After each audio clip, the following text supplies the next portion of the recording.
جیجت علماء کرام یہاں موجود ہیں.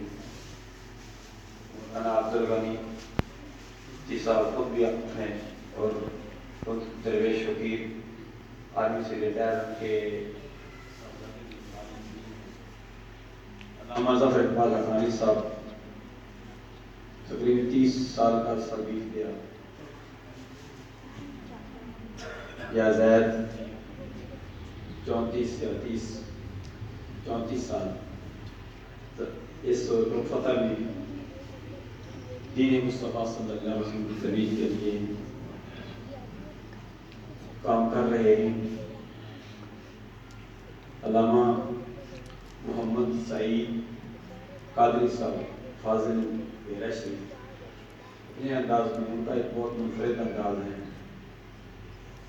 اور اپنے انداز میں اپنے والد گرامی کے نقش قدم پر چلتے ہوئے کام کر رہے ہیں. ہر کوئی کی اپنی اپنی خوشبو ہوتی ہے، ہر ایک اپنا اپنا انداز ہوتا ہے.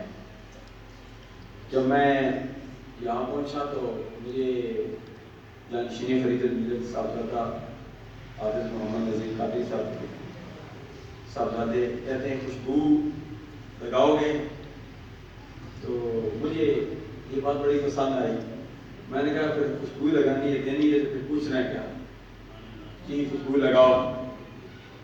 تو انہوں نے خوشبو مجھے لگائی.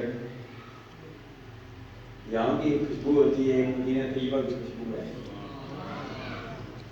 خوشبو میں فرق ہے. سرکار نے فرمایا 3 چیزیں جب تمہیں دی جائیں تو انکار نہ کیا کرو.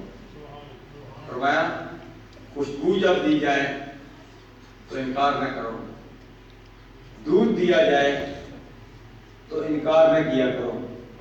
جب تمہیں کوئی عزت دیتا ہے، جیسے کہ آپ کے پیچھے تکیے لگے ہوئے ہیں، یہ سجا ہوا ہے دائم ہے، تمہیں کوئی عزت سے بٹھاتا ہے تو انکار نہ کرو، وہاں بیٹھ جاؤ.